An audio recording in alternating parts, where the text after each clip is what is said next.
he's a complete nut. And the family's denouncing him. He's not even going to be taken seriously in any of the primaries.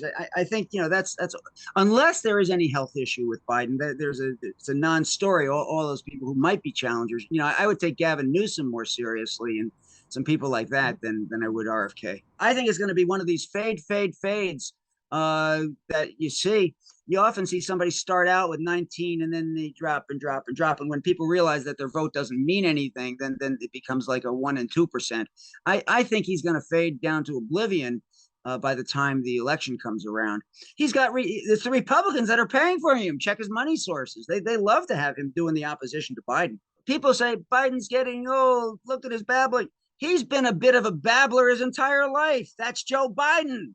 That's what he was known for. We all made jokes about it when I was working in the Congress, 20, 30 years ago, even. We made jokes about Biden wouldn't shut up. But he's a wonderful, candid, real, honest person.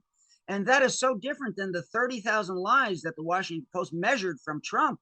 So you want to take a bit of babbling and getting done with bipartisanship and real friendships across the aisles to compare that with Trump.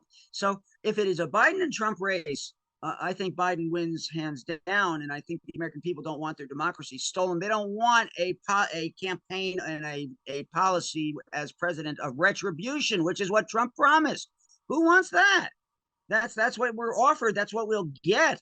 And just think of the wonderful caliber people will get to run all the agencies. Like we had Wilbur Ross running commerce and cheating and stopping the county so that African American. I mean, who wants the Trumpies running the agencies? So that's what you get.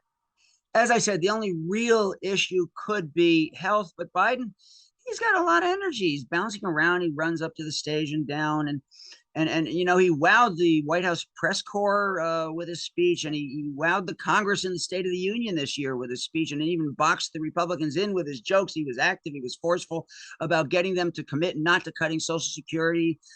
So I think Biden, he surprises everybody. He's always the undervalued